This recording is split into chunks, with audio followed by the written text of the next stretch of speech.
get that.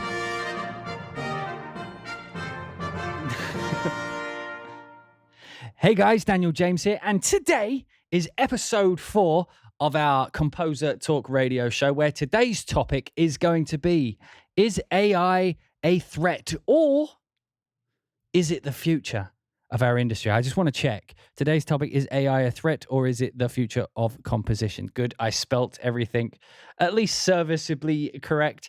And if you guys are new to this show, the way this works is we have a topic for the day. What we're going to do is we're going to discuss the topic with you guys. You guys are going to be able to call in live during the live stream. If you're watching this on YouTube, there will be a link below to where the live stream is. We do this every week on Saturdays at noon PST, which is Los Angeles time, I think, or whatever LA time is at the minute. I think it's PST. If it's not PST, it's PT.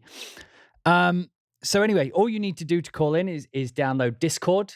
And then when the show plays, I will post in the chat room a link, as you can see down below. I've posted it here. You would click that link, and then you would go through to a chat room, and then you join the chat room, join the queue for questions. And then what I'll do is during the show, I'll periodically pull people in from that room to join and speak live on the chat room. Today's topic, as I mentioned, is AI a threat or is it the future of composition? Now, this is going to be one of those ones where I'm hoping that people have an opinion. You know, people have something to say on it. Mine personally, I'm of a mind. Okay, so when we talk about AI, we're talking about machines that can create music, or machines that can do the job of a musical professional, like even mixing tools that can replace a human, or at least do the same job as a human. So there are currently, I forget the name of that, I think Avia is one of the more popular ones.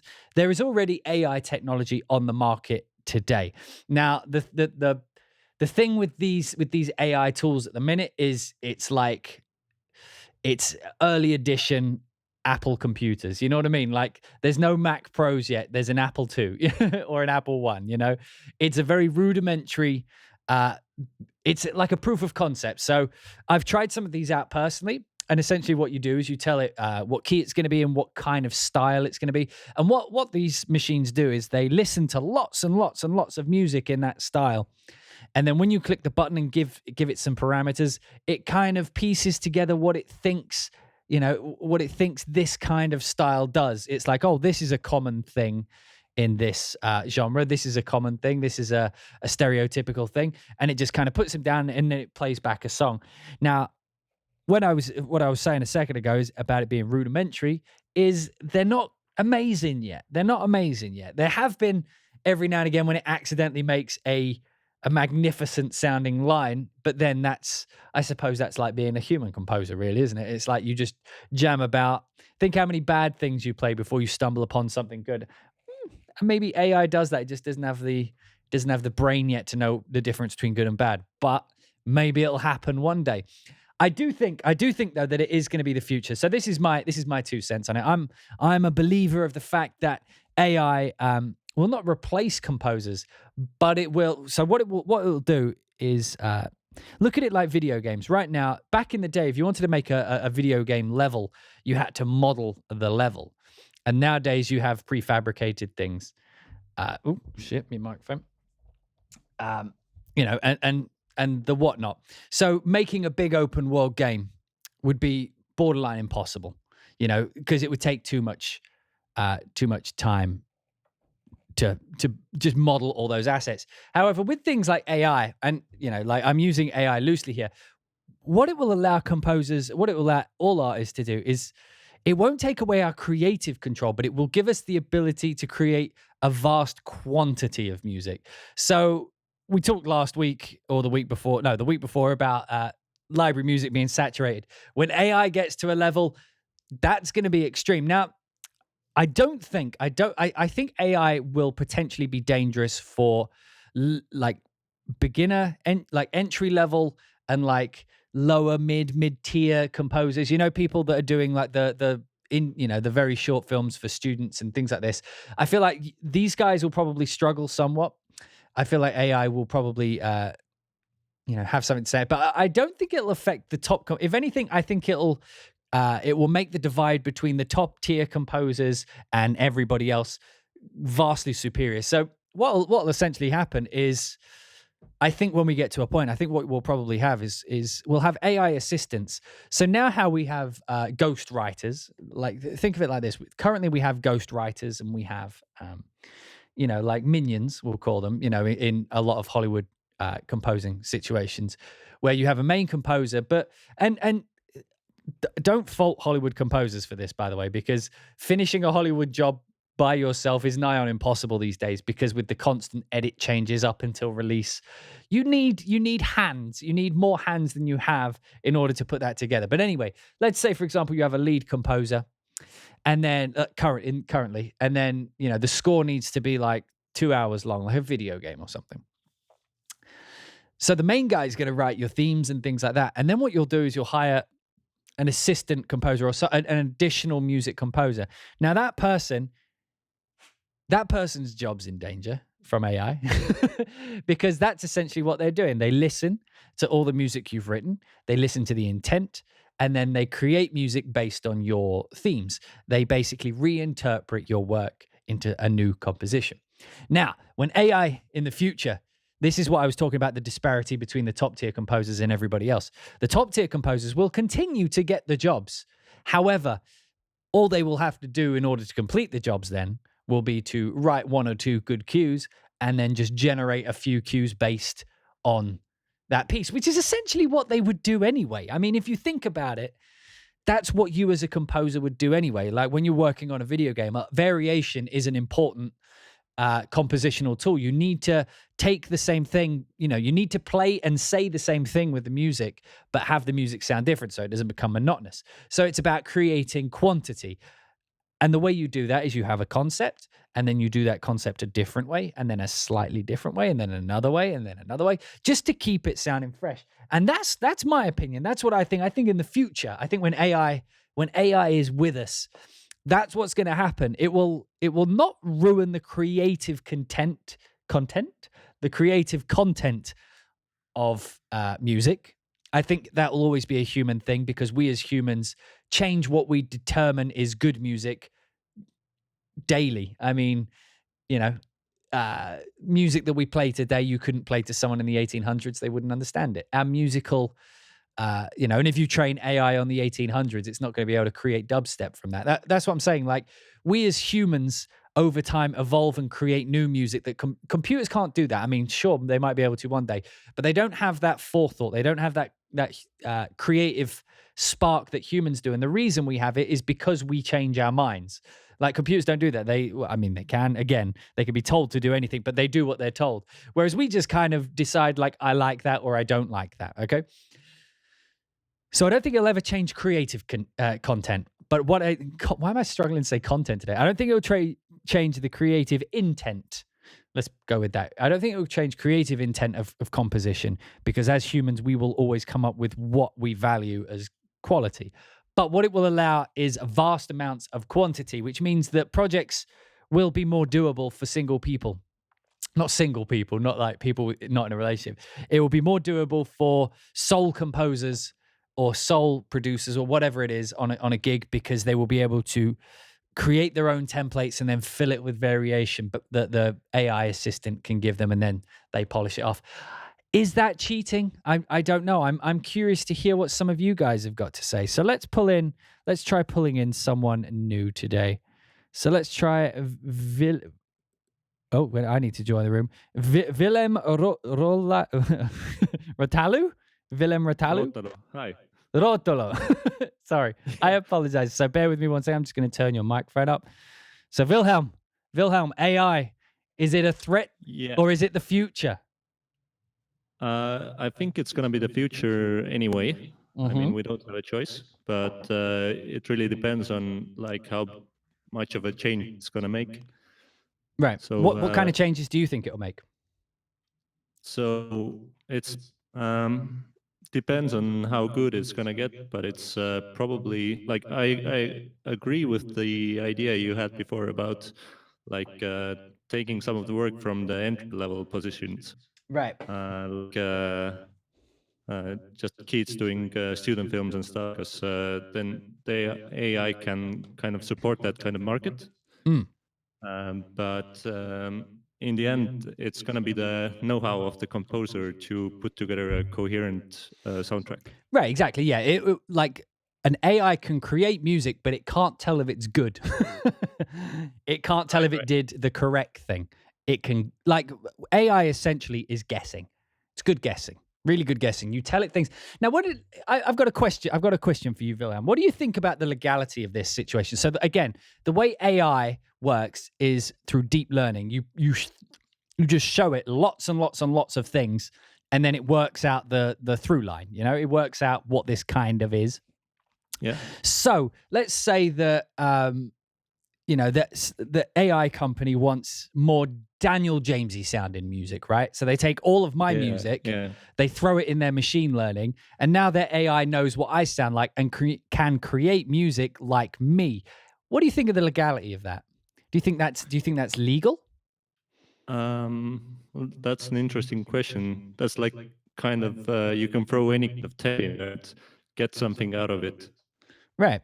Well, Um, that's exactly my point. Like, so for example, if someone uses all my music, it's one of those concepts, because obviously a human could listen to my music and then you know what I mean? Like they would yeah, create sound something new. alikes or something like Yeah, that. yeah, they would be inspired by me, perhaps, like, and that little bit of, like, no doubt I've been inspired by my favorite composers, you know what I mean? And every now and again, like little hints of their voice bubble up through my music. So essentially that's all I'm doing with deep learning, like all they're doing is showing it the music. However, because it's using data in order to create data, would you not consider perhaps that would be like a legal issue? I mean, do you foresee any legal issues? Um, it's I think it's gonna be a legal issue, but I have no idea like how it's gonna fall because then you gotta say that everything you wrote is your intellectual property, and Right. kind of using that is infringing your rights. But I mean, it's probably really difficult to prove, especially if you don't have it in black and white that they took your music and just fed it into the AI. Yeah. Well, that's what I'm So saying. you If can you can, probably like also mix type of music and kind of muddy the waters, so it's not directly one thing. well, yeah, that's the thing. If someone if may perhaps the law would say something like you have to include all the artists that your AI assistant was fed. You know what I mean? And so that people have to declare who their AI is represent. Who it's ripping off. Yeah, yeah. I mean, that would be fun. But all of that depends how good the AI is gonna be. So So I didn't quite pick up. Do you think AI is going to be a good thing for composers or a bad thing in the long term? I think it's definitely going to be a good thing. A good thing. There's going to be issues, of course, Mm. but I think it's going to also open up new avenues of creation, and Yeah. it's also kind of like libraries and like pre-made stuff. It somehow gives you content to use and manipulate to Yeah. make your own stuff. So I think. Yeah. And how do you think that people are going to integrate with it? Do you think we're ready for it? Hello. Hello. Yeah. Can you hear me? Okay. Yeah, I can hear you. Okay. Fantastic. Sorry, Yeah. I don't know if I lost you for a second there, but yeah. Anyway, if you didn't hear it, so do you think that like how are we going to prepare for AI? Because I don't currently think we're ready for it. How do you think we can get ready for AI? As composers As what do you mean? composers, as music professionals, AI is happening. Like it's already here. How can we prepare for it to become mainstream? I need solutions. I I kind of feel like if you're not doing if you're not a programmer yet, it's gonna be really difficult to just jump on it unless you really want to devote your time. So I think there's gonna be like a killer app or something Right. someone brings out that's gonna change how composers work. So you think the Because market? otherwise, you yeah.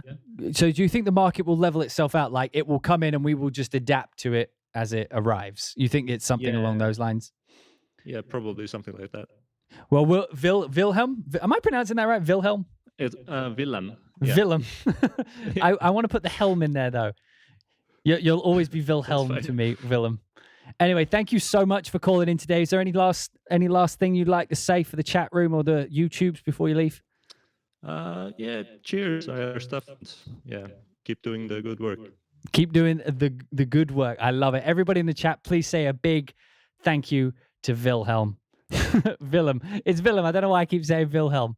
It's a bad habit. Okay, let's move on to our next caller. Let's pull in space motion. Okay, so I'm probably going to have to wait. Space motion, can you hear Hi. me? Hi. Yes, I can. Okay, fantastic. Then bear with me one second. Let me just sort your volume out. So, space motion, AI, is it a threat or is it the future? What say you? I would generally say it's something that is used to replace the labor-intensive jobs, Right. and they tend to generally be something that goes into a future, not like a dystopian, we lose all the job kind of deal. Right. So when you think about it as a tool and not like a complete replacement, we already got instruments that actually help you out to change sounds. So example, like a drum kit.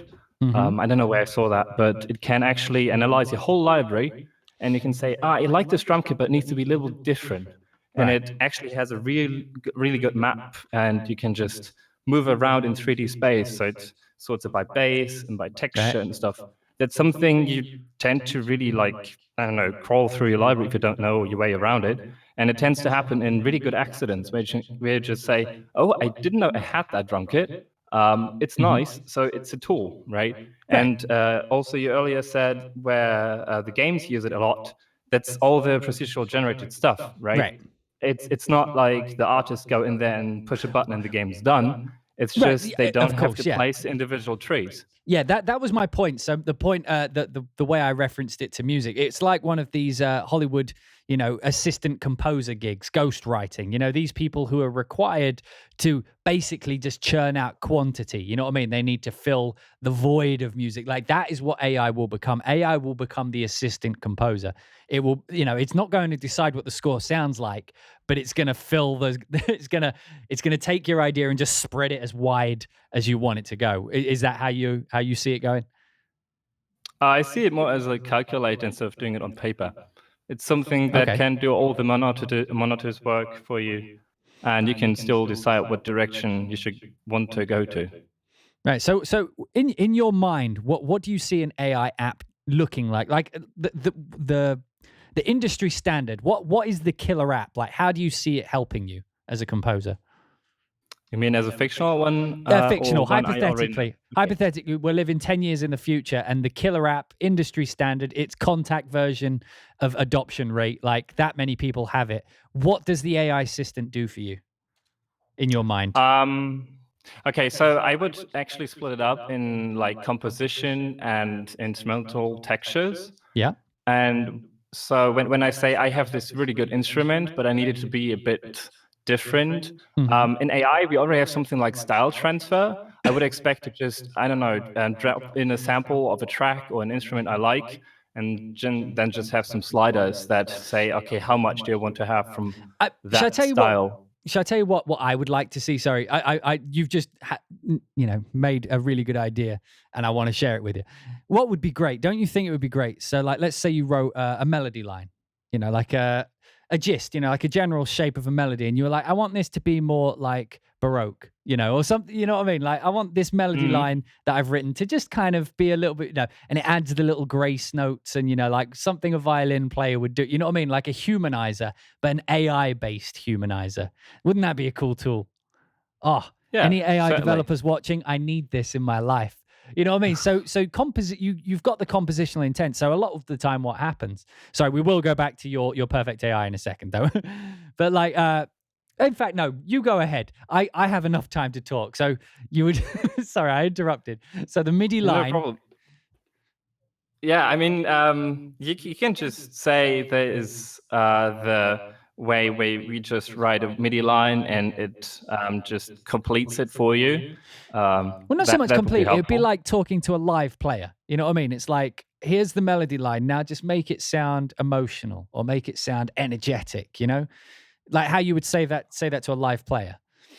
Oh, you Except- mean like automatically setting all the CC values, so it CC adds values, modulation and stuff. adds grace notes, like the little ghost notes and things that a real player would do. That's what I'm saying. Like, that's what I want the AI to be. I want AI to make MIDI like real people.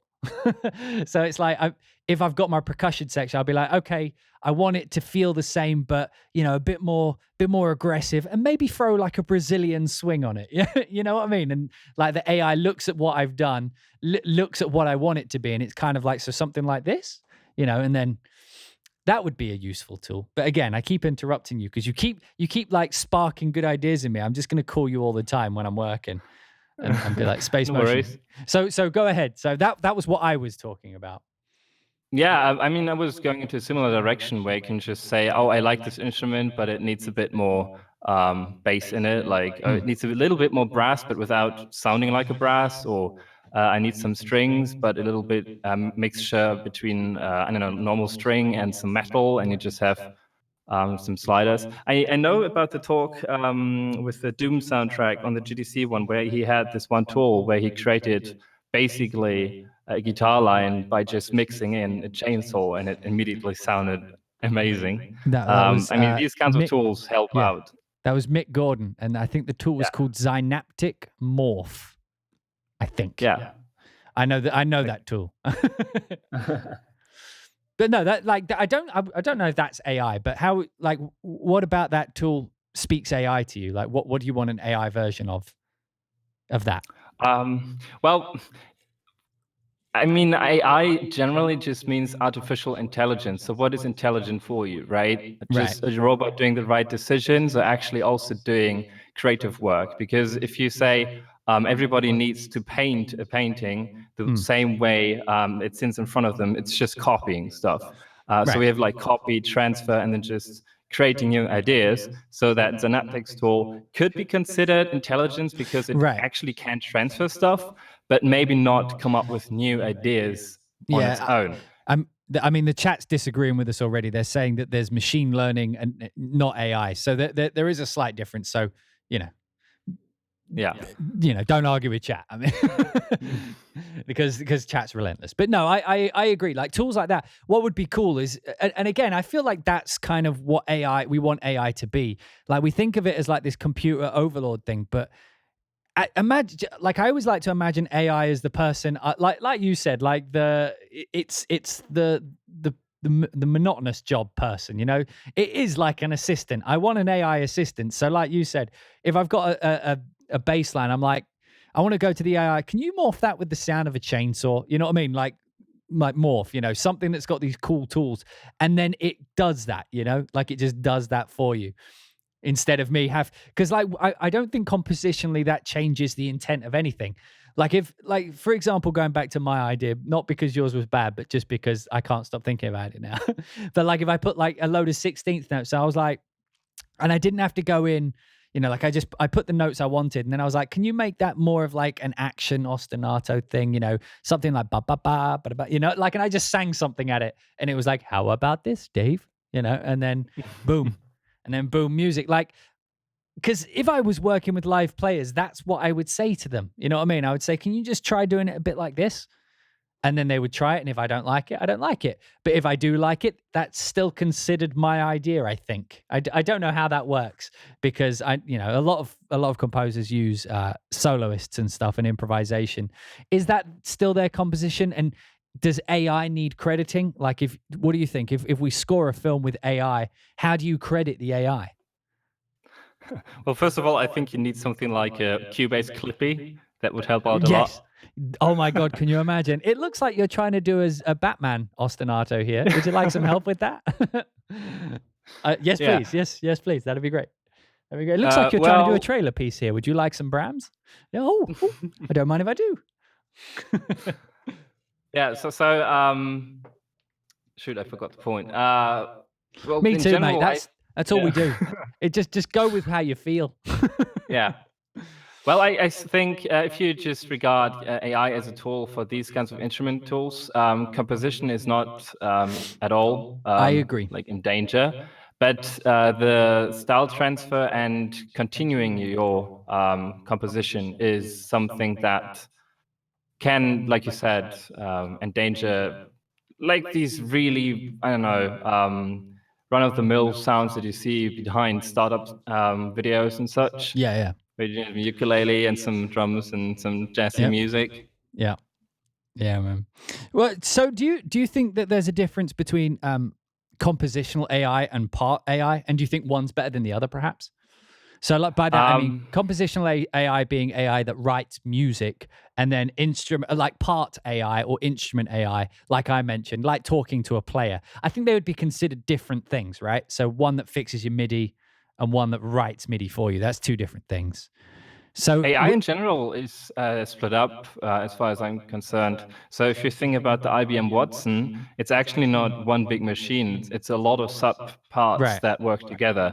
So yes, it could be one big tool, but it's all different systems in the background. But between the two, do you think that one's better than the other? Like part AI or composer AI, do you think one's ethically better than the other? Or morally? Well, if you think about you just want to clone stuff, to come back to the point with when do you start crediting the AI, it's, I mean, there are already museums out there that actually just present AI art, like on the walls, which is funny. So I actually quite like AI art. It's weird. Yeah.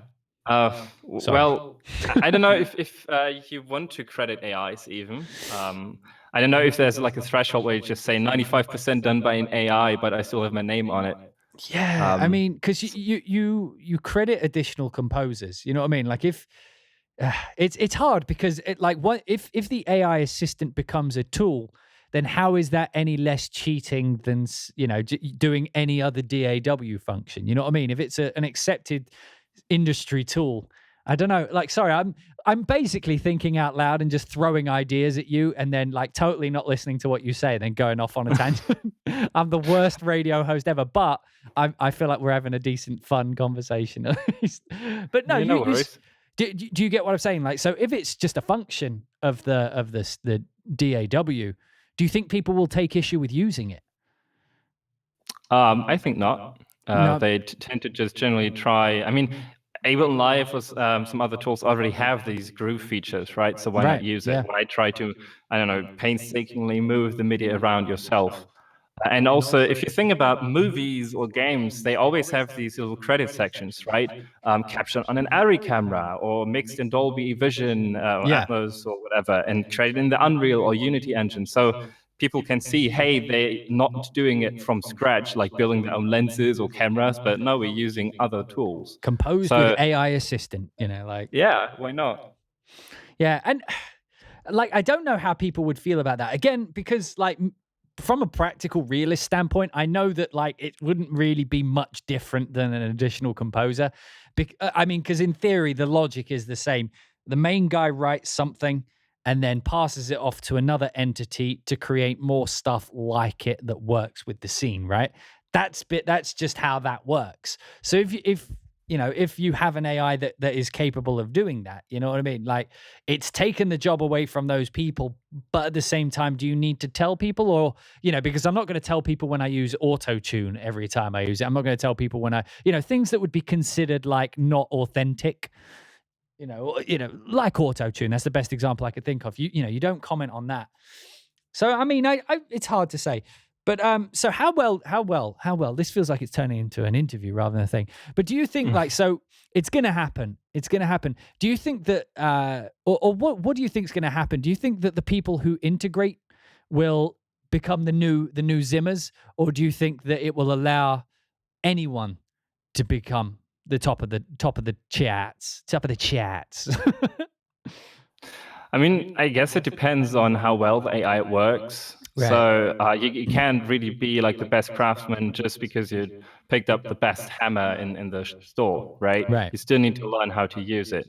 And a lot of people can create amazing compositions just with like default factory presets, and they still get famous. So if it's simple to create Hans Zimmer style compositions because of style transfer, right? You just plunk some notes down, and then hit like the apply button, and boom, you got your whole orchestration there. I don't know how well that will work, but I guess then it's about creating your own style away from the AIs again, trying to get your own texture out and not doing the standard stuff. So you think humanity always has a place? Yeah, I mean, if people will drive in driverless cars in the future, I would guess there would be still taxis out there that claim human inside. It costs extra, but it's a lot more fun or something. And one last thought experiment here. If the AI gets this good, and I say, "Hey AI, write me an ostinato that goes, I don't know, D minor, F, B flat, C," and it puts all the information. I just kind of tell it roughly what to do, and do that in a Baroque style. Did I write that, or did the computer write it? If you write a book, and you dictate to the computer, is the computer writing the book, or are you? These are the questions, because technically, I mean, look at it this way. When you take a picture, the person who pushes the button owns the picture. Doesn't matter who owns the camera, where it's processed. And that's what I'm saying. So like, as the computer is the one who put the information in, does it belong to them because they did it, not me? You know, like, is it one of those kind of rules? That's something I feel that we'll probably have to, get into in the future. But alas, we have plenty of people in the chat room. So I'm going to say thank you, Space Motion, for joining in today. Is there anything you'd like to say, final statement to either the chat or YouTube before you leave? Well, for me, it's evening, but have a nice day. Thank you so much, everybody. Please say a big thank you to Space Motion. So lots of ideas then. Is it us writing the music? Does it belong to the AI? In chat room, I want to know. Make sure, by the way, if you're talking in the chat room, to put @hybrid2 before your comment if you would like me to see it, because for me, it will glow on the screen and it will stand out in the chat room. But yeah, if I tell my computer to write me a D minor, F, B flat, C, sus4, C progression with ostinato strings played in a, I don't know, in a Brian Tyler-esque aggressive fashion with some big percussion and a bass line that doubles the strings, and the computer puts that information down, was that my score? Did the computer score it because it physically put the information in? I mean, is that cheating? Like, that's what I mean by quantity. That's what I mean by speed. If I wanted to do that,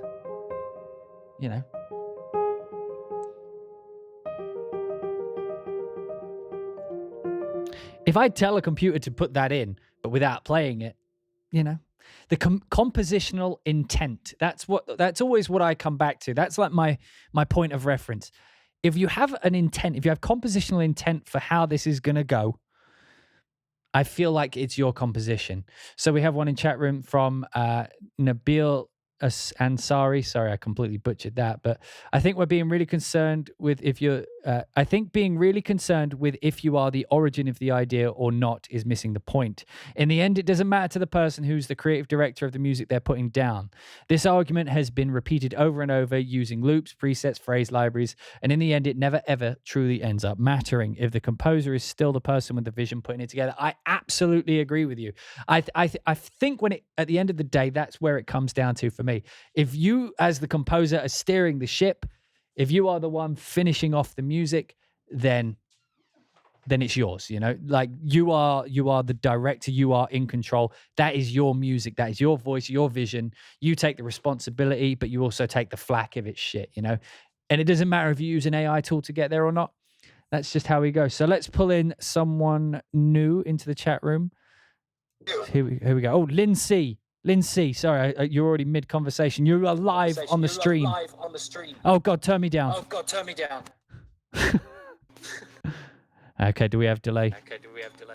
We do. I'm just going to move. I had to move Lindsay. Lindsay, you can come back in a second, son. But you're going to have to sort that out. But until then, let's pull in someone else. So, Rob Green, composer, can you hear me? You are live on the stream, sir. I certainly can. I certainly can. Certainly can. So I've literally just won a bet right now because I said in the chat you would do that. I would do that. I can't not. Get to for. I'm not taking the piss. It's That's all right. I love accents. So Rob, AI, is it a threat or is it the future? Nah, it's not a threat. Like, it's one of those things. Like, I've been watching. Like, you've obviously we're in the same groups and stuff, and you see Yeah. you see all the people posting like the tracks and things like that, and it's not as simple as that. Like, I've always found that it's the best way to explain it of how far it can go is take trailer music. Yeah. It's very cookie cutter. If you Right. think about it, if you to write it down on paper, it is just build. You're there, and that's pretty much like how everybody wants it. Now, if you was literally just to write music in that, and there was no actual intellect coming from you with your experiences of writing music, it Yep. would sound pretty bland, and it would just sound generic, and it Right. wouldn't break through. Yeah. So in some degrees, it's kind of like, well, then I can't remember how long ago it was when those pieces like they emerged on Facebook, and it was a case of they all sounded like 1800 music, but you could tell it sounded like, do you know when you write music on a piano and it sounds like it's been written on a piano? Yeah. And that's how I think classical music sounds like back then. Yeah. You could clearly tell it was written at a piano instead Yeah. of like now. Like with orchestral music when it has like piano runs in the brass, and you're like, well, probably wouldn't do that, but yeah. Yeah, it doesn't really like sing. It doesn't really have that emotion in it, and I don't think you can really program that in, because I think it's all down to each of us individually. But Like, do you we think kind of. do you think you could perhaps, like we mentioned with the last caller, do you think perhaps an AI that is focused on performance? So let's say that you feed this AI thousands of soundtracks of solo violin lines, you know, from certain eras and things like that, and then you write your MIDI line, and then you're like, give me more of a humanistic feel, give me more, and the AI looks at all how real violin players did it, and then it just adapts all the MIDI CC, adds the notes, changes them. Do you not think that could perhaps help a composer? That could improve them, but still use AI? I think if it was possible, if it's possible. I mean, I can't exactly say I'm not a computer whiz like that. Right. But it's a case Everything of is possible, Rob. Just go with that, yeah. and Right. until you're proven otherwise. In that sense, it's, I'd say, if you're new and you're quite amateurish to using Cubase and like, or any DAW, and you're doing all that stuff, I think you're going to miss those steps. So if it doesn't go how you want it to, you're going to be stuck, and you'll Right. just basically have to hit Yeah. try again. And I Yeah, think so that's yeah, if you use the easy, it's like if you only use loops, and then someone says, "Oh, can you maybe not, you know, like do it like this, you know, a bespoke way," and you don't know how to. You know what I mean? You still need that. I think what you're saying is you still need that foundation, right? You still need to be a decent composer in order to, you know, successfully use AI, because when the AI is not working, you're fucked. Yeah, that's basically it. I mean, it's one of those things. It's when you get like those damage loops, and it's a case of like, sometimes you might like just a little bit of it, but Yeah. rearranging it all around and doing all that stuff, and you know, you might not like the hi hat within that loop. Well, you can't exactly just take that out, can you? It's pre-bedded in. Do you know what I mean? And I think you'll get to that point where you know, you still are going to have to kick it around a bit, and if you can't do that, then you're kind of screwed. And I think it's just gonna. Yeah, it's just.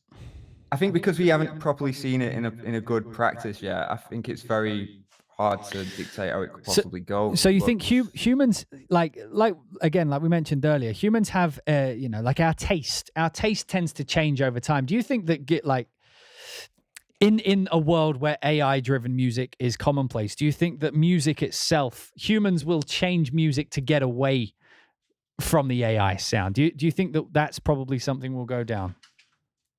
Well, I think like the general public like don't really care. Like, they Right. don't understand, because they don't understand. There's no need for them to care about like all those intricacies. Like, if you played them live players versus a really well produced MIDI mock Yeah. up, they aren't going to care. Do you know what I mean? No, It's yeah, we I would, totally get that. and I think it's a case of, with that in mind, I think we won't change our tastes with the way that, I think we've got to that point, because it's still in its rudimentary bit parts AI at the moment. We won't really, until we see it there. I think it's very hard to make that judgment. My point's more along can AI ever really supersede a composer? Because my point being is that human taste changes. Like we change what we like all the time. Again, like if you were to play dubstep in the 1800s, it would just be confusing. You know what I mean? Like we needed evolutionary steps to understand dubstep. You know what I mean? In order to listen to it, we had to have everything that came before it in order for us to understand what that music means and stuff. So an AI can only learn off of what's come before. It can make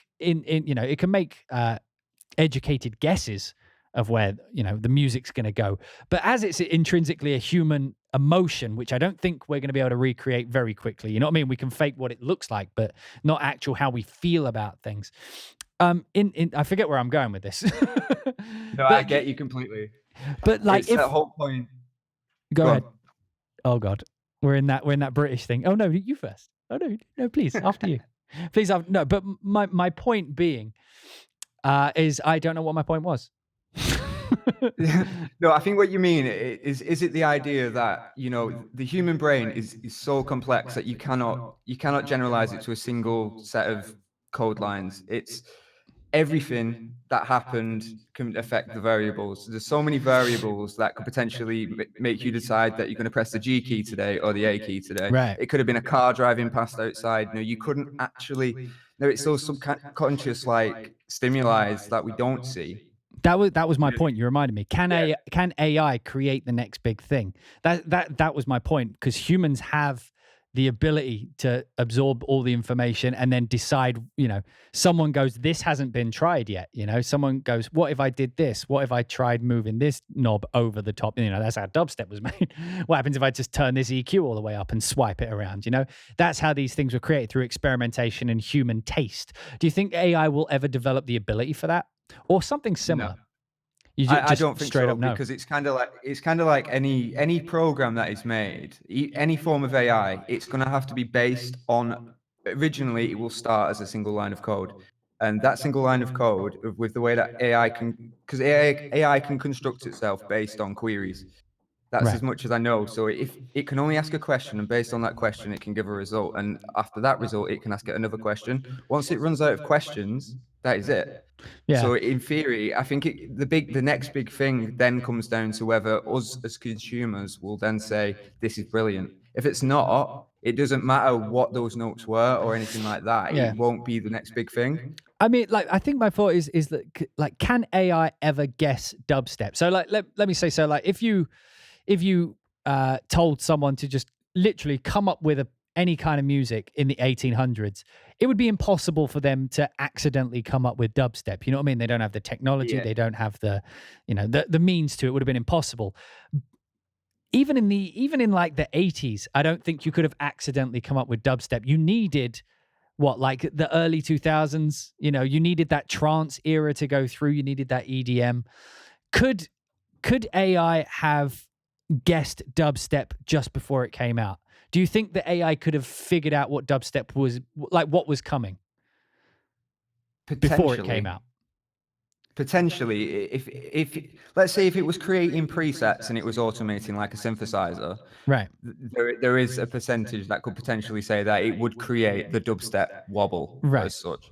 Do you know what I mean? But if we would then take that and then use it as a tool, if it would see that as good and then repeat those type of behaviors with the LFO and things like that, then yeah. But I think in order to do that, it would solely depend on how the program was first constructed. How can an AI work out what's good without having someone? Well, that's my point, because it's because of everything it's learnt before. Like humans, if you look at dubstep, it was the logical next step. Do you know what I mean? EDM was getting more aggressive and louder, and the drums were going into more of a breakdown. Do you know what I mean? It was like the next logical step of that that kind of electronic music genre. Do you think AI can figure out the next logical step? So I mean, and the interesting thing is now we're in the age of computers. They could literally create any music because they can synthesize and recreate any sound, that we can physically hear.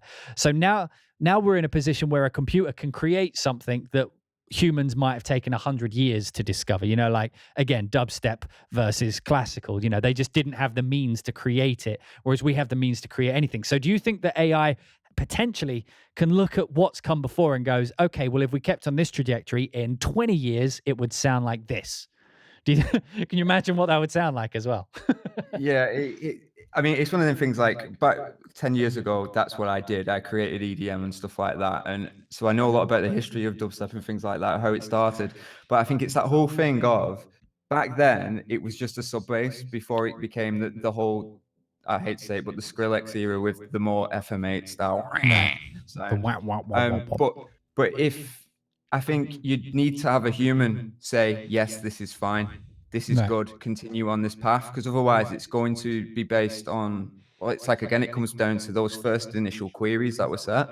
Yeah. I think it'll get to a point where it will just become random based on parameters instead of, it's that whole thing of once you've put the music theory into it and you've named them parameters, it will just continue to spew out music in different ways and possibilities, and it becomes mathematical then.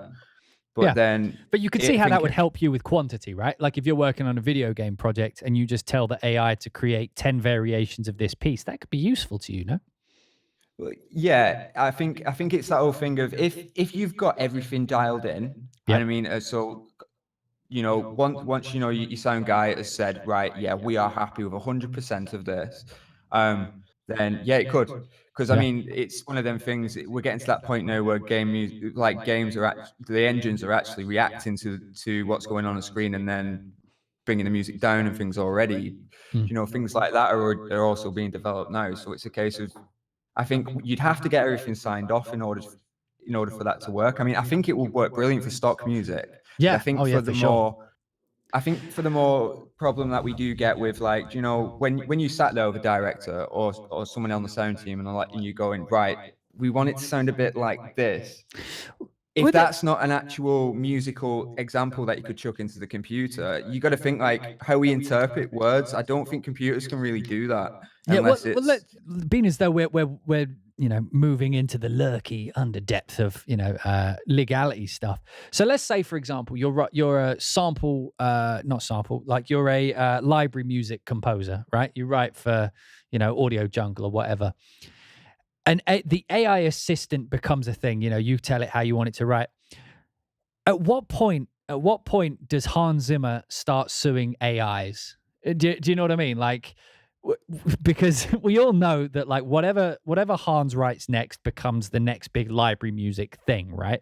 That's just how it's been for the last 10 years. And if it's not Hans, whoever next composer is, obviously library music houses are going to be like, oh, we want that kind of music. And what people will do is take their AI, feed it all the Hans Zimmer, and then it will spit out a Hans Zimmer thing. Now, that person did very little of the work in that situation. So what do we do in that situation? Like, who's right in that situation, and who has the moral high ground or even the legal high ground, in your opinion? Well, from a legal point of view, based on law now, I can imagine you probably have the issue that, as long as it doesn't, I mean, sounding like, I mean, do you remember the Eminem lawsuit? But AI would use the literal information of Hans's music in order to create something new. That's what I'm talking about, where it gets interesting. Like if you showed it like the sheet music of it, maybe, but then that's still like, we get into what is the intellectual property of music, because is like we'll have to start considering digital files as physical intellectual property items, because if someone feeds that into an AI, it's taking all the information of Hans's work. That's like feeding a book in. Like that's what it is. That's the equivalent of me feeding, I don't know, Dan Brown books into an AI and that writes novels, and then clicking do me a Dan Brown novel, and it writes it, and then me saying I wrote that. You know what I mean? It's like, well, no, you're taking the idea, the mood, the settings, the textures of that creative vision, and the AI is creating more of that creative vision. Do you think there'll be like, do you think we'll have to, how do you think we deal with that? Like, what do we implement to make sure that kind of just rampant stealing doesn't happen?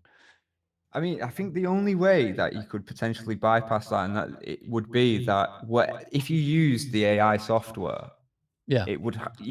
I think I mean, this is just spitballing, but the only way you could do it is the AI people always kind of own a share of the music. I think that's the only way that would deter people from just You Well, know, not I using think it as a tool, and it's very hard. It's a hard yeah. question because you're getting into that morality thing again of like, well, if you kind of are creating it, but you're not doing it the traditional way of using a MIDI keyboard, you're kind of putting it down another way. But I do think it would be morally wrong for you to chuck in Pirates of the Caribbean by hand and all of a sudden get 30 variations of that. Well, yeah, And yeah. it's It's like kind the of a bit. difference, isn't it? It's like if I was to, if you know, because I've heard all of Hans's soundtrack, and obviously that inspiration runs through anybody who's listened to his music. You know, like if you're a composer and you've listened to Hans, somewhere in your repertoire you're going to be a bit Hansy. That's just how it works. Now, how is that different from an AI listening and recreating? You know, is the fact that it's using physical information. But even then, when you use your ears, I guess that's physical information. Do you see what I'm trying to say? It's like It's very fine line, isn't it? I think the problem we've got is because if that's wrong, how is the other one wrong? Yeah, it's that whole thing of like I think we justify like. Well, I know when I first started writing music, and I was like, getting all giddy trying to play like Hans Zimmer with my big orchestral template and thinking I was the next big cheese, even though it all sounded shockingly shit. I'm still there. It was more a case of because you was doing it shit, it didn't really sound like Hans, but even though it was implied to sound like Hans, so you kind of had that barrier stopping you. But I think if it's literally the computer which can do everything potentially, then you get into the grounds of kind of plagiarism, isn't it? But whether you be able to prove that is another thing, because it's all down to your perception as a listener saying that sounds Hans Zimmery, but Hans Zimmer isn't a trademark unless it's the actual notes in that sequence sounding exactly like that. That's the way. That's what I'm saying. That's the way the law stands now. You know what I mean? You can kind of sound like Hans, but that's just creative inspiration. However, if you're literally using, like, that's what I'm saying with AI, where it becomes tricky because AI can only learn. You know what I mean? From things. And the way it learns is by using the physical information. You know what I mean? Like when we listen to it, we're absorbing that information, but through like its natural means. What you're doing is something is studying it and then, using the mathematical information to create something like that. That's what I'm saying. Like it feels different. It's the same thing in principle. You're listening to the thing and you're making not a variation, but you're using that to inspire something else. But it feels different with a computer. Why does it feel different?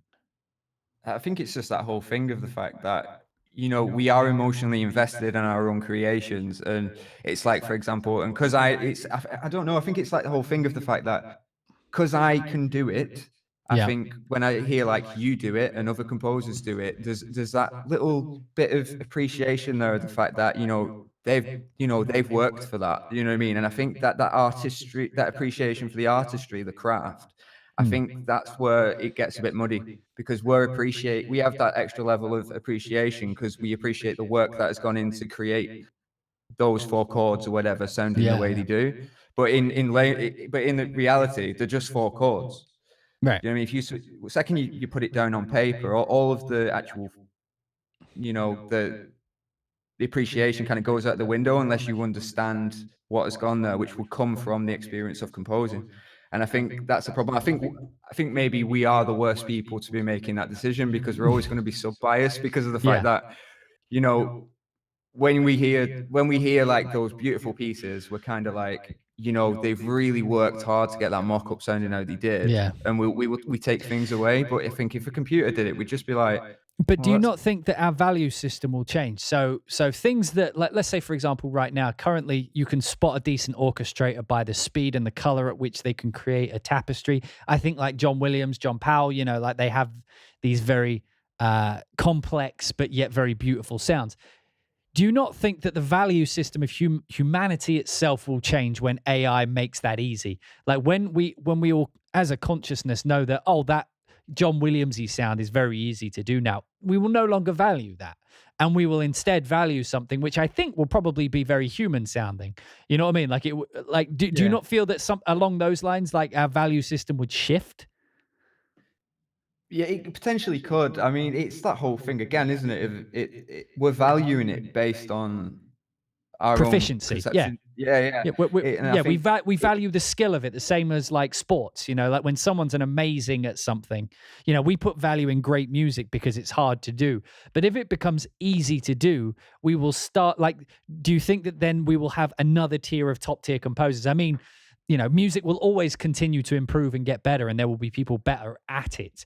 So, do you not think that when AI catches up and makes literally the beginners sound like John Williams?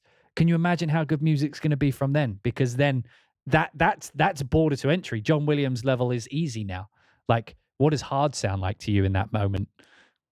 Well, yeah, what I believe is going to happen is because it is going to continue to get better, and it's one of those things of this AI will continue to learn and it will continue to create variations and things like that. Yeah. But I think we'll get to a point where someone creating music from a human creating music versus the AI creating the music, I think they'll actually stand out quite a lot. Well, that's my point. And like when everybody sounds like John Williams, it'll be the person that doesn't sound like John Williams. Like it'll be the person that does the thing that the AI cannot do. I can't think what that is right now, but it'll be those people that succeed. And that's what I was talking about, the cultural shift of humanity. I think we will always shift towards humans, you know? So when AI makes John Williams style music easy to do, we'll stop seeing it as good music because my nan could have done that, you know? Well, like the value of the music will change. We'll hear that type of music and be like, oh yeah, that's just, you know, boring music. Now we listen to like, and it's just the sound of, I don't know, two dudes hitting rocks with sticks, you know, like something that an AI could do, but just wouldn't, you know. I feel like it'll probably go down there. But okay, so before we move on, Rob, right? It's 10 years in the future. We have an AI assistant in every DAW. What does that look like in your sequencer? What does that look like to you in your hypothetical dream world? You have an AI assistant. What does it do for you? Potentially, I think it's because I'm so against it. It's pretty hard for me to say, but I could imagine everyone's doing it. Everyone's doing it. I'd say it's probably.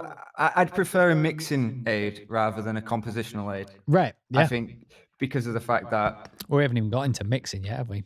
Yeah. I think it's just something because they exist already, but it's it's hit and miss, and it'll never be that good. But so you would take a mixing aid. That's what you would tell your AI. AI, make this sound clean. You know, because I think the thing you've got to think about is the fact that, like, based on where you are on your journey, like, of getting better in the skill levels, I think that actually in itself is your sound. Right. And I've come to appreciate that over the years. Now, maybe that's not for everybody, but I listened to a couple of weeks ago, I was listening to music I wrote when I was like 15, and it was awful. But some of my better musical ideas were back then because of the fact that I didn't have a MIDI keyboard, and I was just making it up as I went along. And I think it's a case of when you listen to that, like I for some strange reason, I always gravitate towards an A minor chord whenever I hit the piano because I'm not a piano player.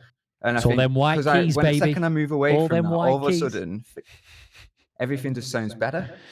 No, yeah, I know exactly what you mean, mate. I know exactly what you mean. But anyway, we must move on because we have a queue of people waiting to get in today. Rob, is there anything you'd like to say to the chat, YouTube, anyone before we move on? No, I'm only saying this because I said I'd say it in the chat, and I don't actually mean it, and it's just a case of based on last stream. Can someone please seed Project Bravo? What? No, what? I'm only joking. Get out of here. Get out. Everybody say fuck you, Rob. Fuck you, Rob Green. Okay, don't say fuck you. Just say, damn you, Rob Green. Damn you, Rob Green. Right, the erotic orchestra, you've been moved into the room. How are you? You're live on stream. I'm doing well. How are you today? I am fantastic. Thank you for calling in. So, erotic orchestra, is AI a threat? Is it the future? Is it going to be an assistant? Is it going to be an all-encompassing god of music? What are your thoughts? So, disclaimer, I apologize. I'm simultaneously working on my first Cubase template, so I apologize if I bring up stuff that's already been discussed. That's fine. I feel like, thinking of it from like a supply and demand perspective, I think the real demand for AI in music and composition is more for like assistance to composers and not really replacing composers. So like, plugins nowadays, I was reading up on, I think it's Neutron 3, where it's like, you just slap an EQ on there and it tells you, hey, these are the changes I think you should make. Right. And I've been That's banging on where about the real Golfos, which isn't AI. It's Right, mathematical machine learning, but not machine learning. It's mathematical, but it's still just put it on and it does the job thing. Right. Oh, So yeah, carry absolutely. And I feel like the idea that, somebody's going to go out and create an AI so perfect that it can replace all modern composers, like, one, that's going to be a hell of an effort Right. to create something that complicated, and two, that's going to be a lot of just time and resources. And three, what's the public reaction going to be to that? Obviously, us as composers, we're not going to be too big fans of losing our jobs to machines, but also, Right. People, the consumers, people who go out and watch movies and listen to soundtracks and stuff, when they hear that the human element is taken out of the art that they consume, I don't think they're going to like that too much. Right. Well, obviously not. No one's going to enjoy being made redundant and useless. I agree with this. But so you said it's going to lean towards AI assistance. So you think that compositional robots are not going to be valued? There's not going to be real stock in them. I think, as far as like robots writing music, I don't think it will go farther beyond what we have with like phrase libraries. Right. Yeah, I agree. But okay, so let's say that you're a TV producer and you need a soundtrack, and now there's an AI that can do it for you, or you can hire an actual person. Do you just go with the AI? Do you think that's our future, or do you think a human needs to be in control? I think that'll really depend on the budget and time constraint and the nature of the production company. Right. No time, high budget, then yeah, they're probably gonna, if the option is there to completely make a soundtrack with a robot, then yeah, they'll go with it. So that would make it somewhat of a threat, no? If the option was there, like if there were actually AI that could create human sounding soundtracks, then yes, but I don't think, because so like creating AIs, you have to have so many data points to make something remotely accurate. And say you want to make an AI that can perfectly replicate Hans Zimmer's music. You'll feed it all of Hans Zimmer's music, which he's written a ton of music, but that's still, in terms of just computers, it's really not that much. And also, all the human variations between all the soundtracks is going to throw off this program, and it's just going to confuse itself.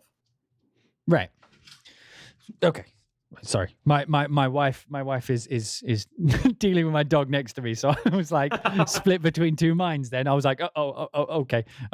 But anyway, so do you think it's time that composers learn to code? Is that our thing now? Are we all done for? One, I don't think so, but it is kind of funny you bring that up, because like my day job, I'm studying essentially IT. Yeah. So I'm somewhat of a programmer, so I just think that's funny. So you're sorted either way. Like that's why you have this calm demeanor, because when the robots take over, you know that you can put them back. So the compositional ones may never exist really good enough, or at least legally enough. You know what I mean? Like if you're a producer and you get the AI composer and you tell it to sound like Hans Zimmer, and the only way it can learn Hans Zimmer is by literally copying the Hans Zimmer and then doing a variation. I feel that the legality of it will become a thing. Like I don't think we'll just leave copyright law as it currently stands when we have AI. I think there would probably be legislation to stop AI companies from machine learning current composers. You know what I mean? So what we'll probably end up with is with AI that you either process with your own music, or you can only use copyright-free music, like public domain music. These are the only things you can learn with it. So that leaves us with the only other type of AI, which is an AI assistant. Now, do you think that these are the future?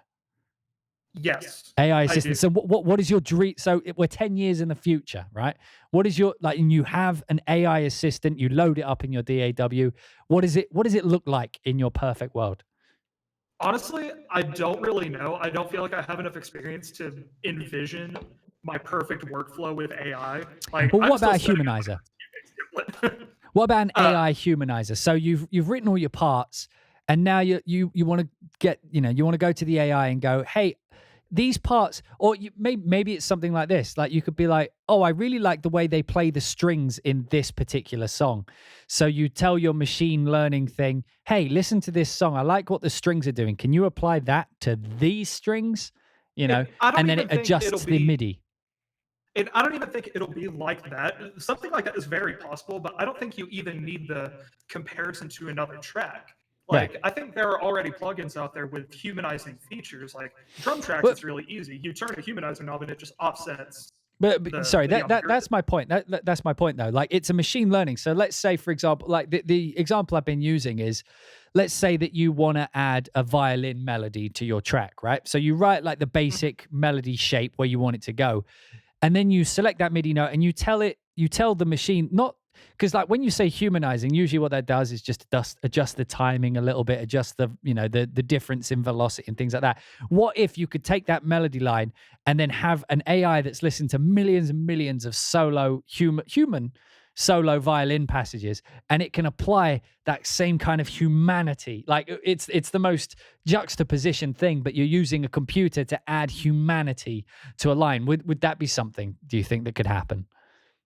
Potentially, I think that could happen because, with the existence of sample libraries, there's always going to be that striving to achieve human-like performances. I trust me, I cannot wait for an AI humanizer. Like that is going to be the, because that's the thing that differentiates sample music from live music. Live music just has human feeling, you know what I mean? And that's exactly. Not just one single thing. It's a combination of timing. It's a combination of how they move into notes and stuff. And that's what I'm saying. If you had an AI that studied, let's say, 1 million solo violin videos, and you can say like, and people can determine whether it's emotional music or upbeat music, and it knows the difference between them, like through meta tags or whatever, through everything it's studied, it knows that violin playing is emotional, that violin playing is action, and it categorizes them. And when you say to it, okay, this violin line, I want to be a bit more emotional. And then what it does is it filters into its emotional bank, and it looks at how violin players play an emotional line. And then it just applies that via MIDI and MIDI CCs and breath controllers and stuff, and it just applies that. And then when you listen back to your sample, it's got that humanity to it. Do you think that is something that is perhaps a threat to musicians? Because I think it'll honestly, happen. I wouldn't even say it's really a threat, because if it's limited to just adding humanizing, right? But that's the point. If you can add that human element to samples, what use are live players anymore? Because computer programs, no matter how much data you feed it, will never be 100% human. Right.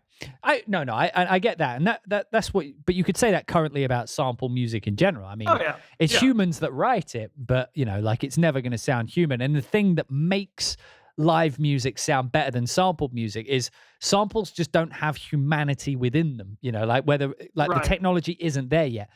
But let's say we're 10 years down the line and we have an AI humanizer that is literally reshaping your melody lines based on millions of examples of human people. You know what I mean?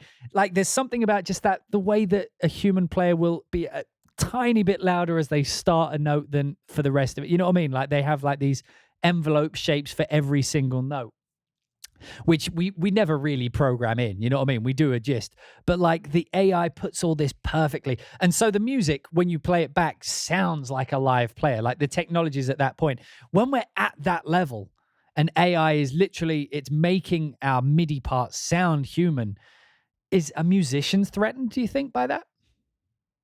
I mean, if we were to hit that point, I think we'll just see a paradigm shift. I think the demand for live musicians will be more for live performances in front of people, not necessarily for recording.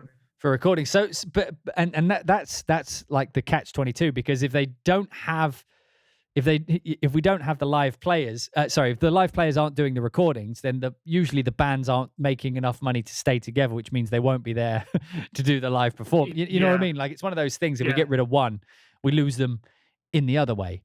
So like it's another one of those questions. AI assistants would be amazing for us. Do you know what I mean? Like imagine being able to just select your parts and be like, make that sound real, and it does it for you. You know, that would be fantastic. But at the same time, all of these AI things have knock-on effects. Well, how do you think that we're going to deal with that as an industry ethically? Oh man. Honestly, I'm not really sure how the industry as a whole will deal with it, because I think you're going to see a very mixed reaction. Some people are going to remain purists and say, no, we need to limit how good AI can get, and the other half will be like, the less money we have to spend on recording, the better. Yeah. Well, anyway, the Erotic Orchestra. Thank you so much for calling in today. I apologize if I kept losing my train of thought. It's tough working with my wife and dog in the house because I want to just bring them on the stream, but we're trying to do this professional today. We're trying to do it professional. Is there anything you would like? I'm trying to be professional. I'm really bad at it. but is there anything you'd like to say to the chat room or to YouTube? I keep forgetting that YouTube will be watching this too. Anything you'd like to say before we move on? I would actually like to thank you for some advice you gave me the last time I spoke about dynacking, because did you dynac? I'm about to go dynac. Go dynac your heart out. For those of you who don't know what dynacking is, it's the art of asking someone, do they need a composer? Do you need a composer? So when you spell it out, and I'll put it in the chat room, when you spell out, do you need a composer? Do you need a composer? It's dynac. So that process is referred to as dynacking. So you're gonna go dynac. I'm about to go dynac. That is correct. All the best of luck with it then, Erotic Orchestra. Everybody in the chat room, please say a big thank you to the Erotic Orchestra. It's not the erotic, it's Ironic Orchestra, but we bounce here, right? Let's try it. Let's try Lynn C. Let's see. Did you fix the echo? Lynn C, hello. You are live on the chat room. Did you fix your echo? Yes, I did. Hello. Hello, Lindsay. Am I pronouncing that right? Bear with me one second. I'm just turning you up. Yeah, I'm Catalin. We have talked, but this is another user. Whatever. That's absolutely fine. So, Lindsay, tell me, is AI a threat or is it just the future for composers? I think AI is fantastic. You think it's fantastic? Tell me why. Yes, it's superb because it will kill Audio Jungle, it will kill Pond 5, it will kill all those composers who make the same song over and over, This is sounding very Skynet, Lindsay. This is sounding very Skynet. Yeah, I mean, yeah. I'm down for AI, but I don't want them killing like Audio Jungle composers. I mean, they're our friends. I mean, this is escalated rather quickly. Okay. So let's assume it doesn't kill them, but it eradicates Audio Jungle. It eradicates lower end composers. So now we're only left with the top of the top, the mid-range composers, and the rich people. Is that where you think music should be? No, I think that will lead to less saturation. Okay. Actual composers will actually have more opportunities to work. Oh, so you think it will give more people the opportunity to work? Yeah, you have to do something different than AI. Okay, you have to be original for a change, and that could change all the music industry, not just. But is this not like I'm coining a term? Is this not like the wig effect? So, and by this I mean like in the olden days in Europe, what would happen is the rich people. Yeah. Would don a set of attire, like the wig, the big white wig, which was actually used to cover up lots of like head infestations and whatnot. But and the rich people would have these wigs to make themselves more beautiful. And then over time, the poor people see the rich people have got the thing, and then they all wear the wig, and then the rich people stop wearing the wig because the poor people have it, and they don't associate with it. So do you not think that that's a human characteristic? Do you not think that when the beginners sound as good as the professionals will choose to sound like something else? I definitely think that. That's why I think there will be less saturation, because people will actually have to be creative for a change, you know?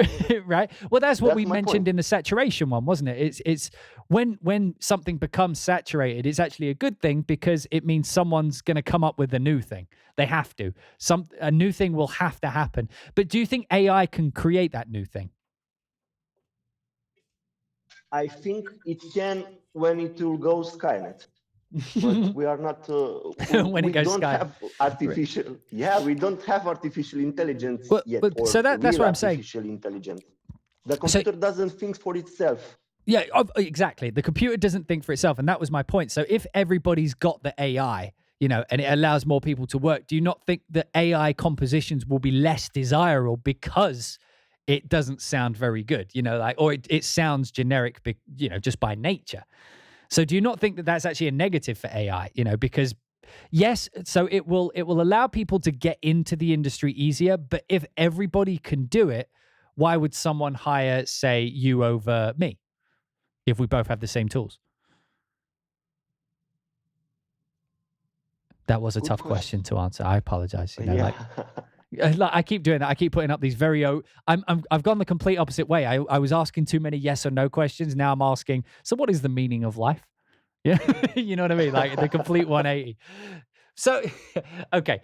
So Yeah, AI. I don't. Go on. If someone wanted Daniel James, why would they hire me? Well, but that's If what I'm saying. someone Okay, so wanted Hans Zimmer, why would someone want the third-hand Hans Zimmer? You know? yeah, if I had AI that made me sound like Hans Zimmer, but Hans Zimmer also had AI that sounded like Hans Zimmer, who would they hire? I mean, obviously in this case they would hire Hans Zimmer because he could make something else. But let's say you've got two composers, right? Two brand new composers. Yeah. And they get the brand new AI Zimmertron 4000, right? They've got their Zimmertron, and both of them now sound exactly like identical in quality to like the Dark Knight. They are both now, it's their first gig, but the Zimmertron 4000, they push a key. They don't even push a fucking key. Lynn, they don't even push a key. They just go, activated, right? And then a whole new piece of Zimmerish music comes out, right? So let's say that you're a producer. How do you choose between the two of these kids? Like they've both got the same thing. And that's what I'm saying. Like if everybody can just do that, what's like, how is that going to help them get more work? Because everybody else can do it. So how will AI help people get more work, in your opinion? I think that Hans Zimmer already has this problem. Right.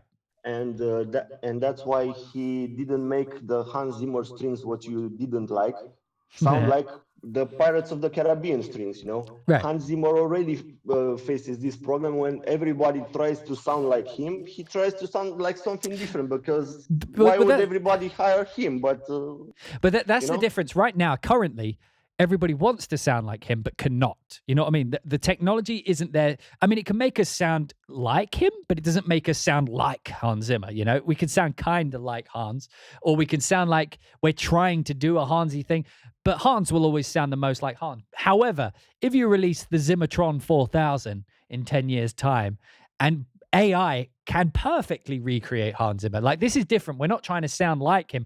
We literally, you activated an actual piece of music that sounds like it was composed by Hans Zimmer. Why would a producer then go for Hans Zimmer over Zimmertron 4000? Well, I guess the producer would buy the Zimmertron.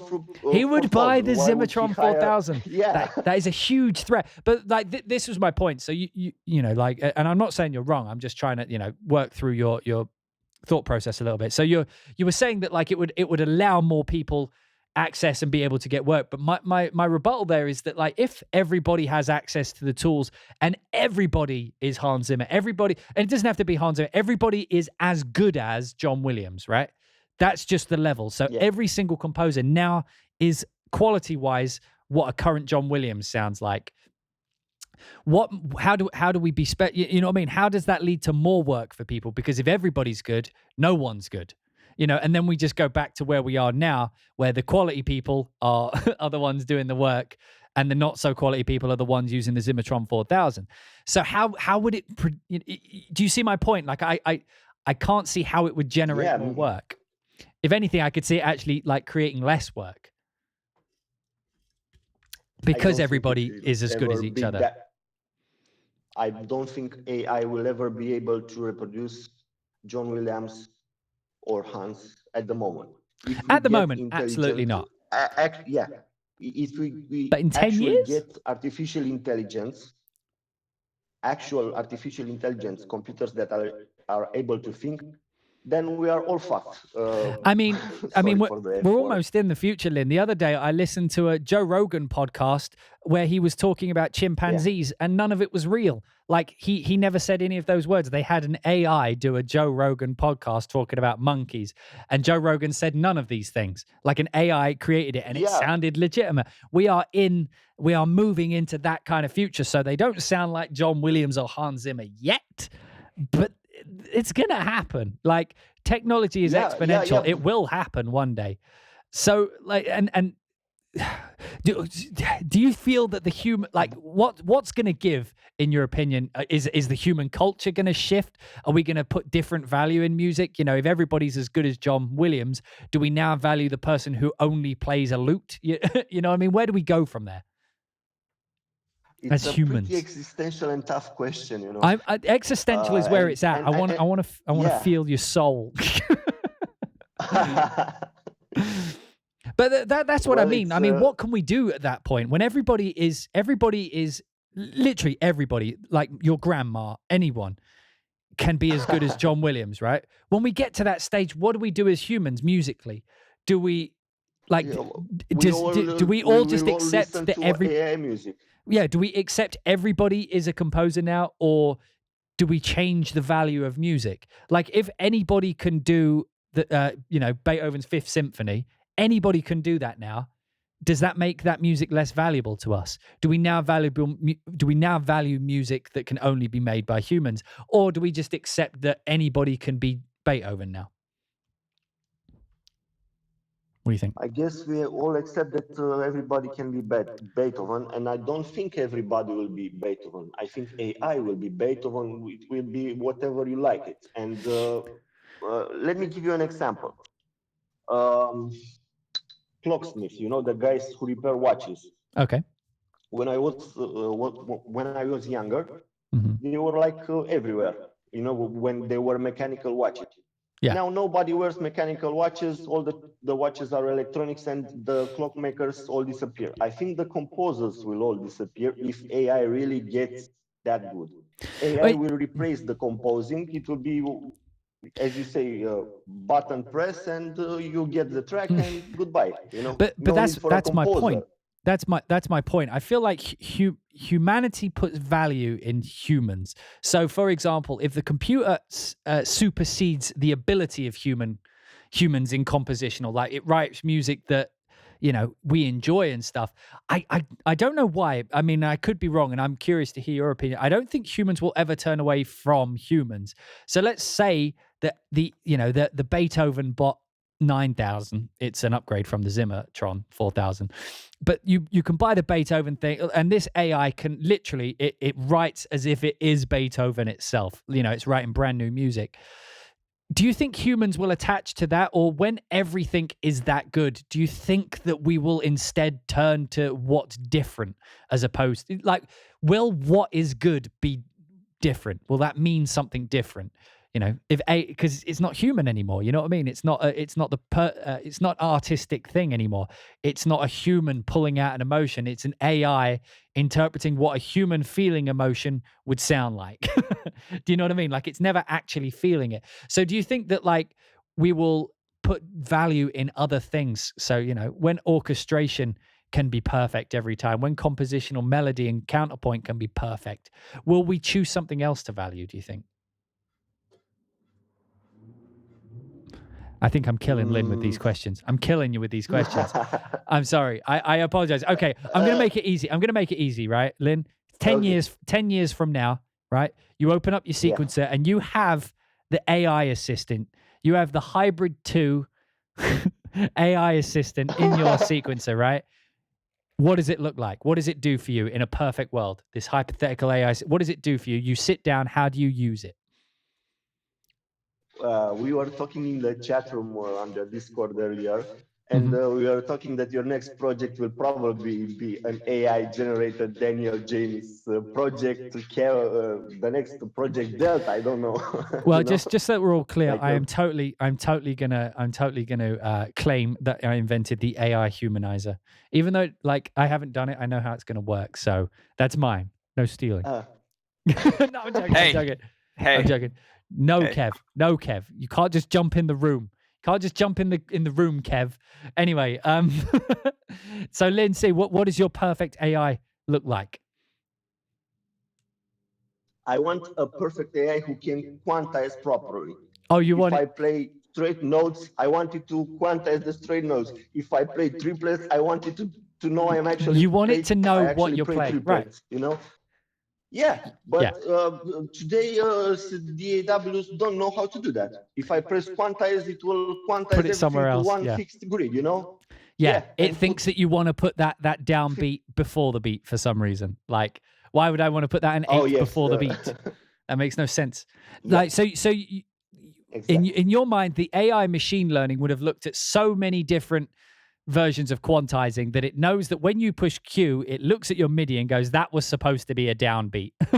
You know, like, is that what you mean? Yeah. Like, it knows what musically you were trying to do, and it just fixes that. That's what the perfect AI does for you.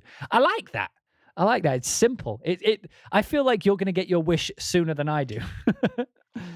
Anyway, I hope so. so Lindsay, is there anything you would like to say to the chat room or to YouTube before we move on? No, thanks for having me.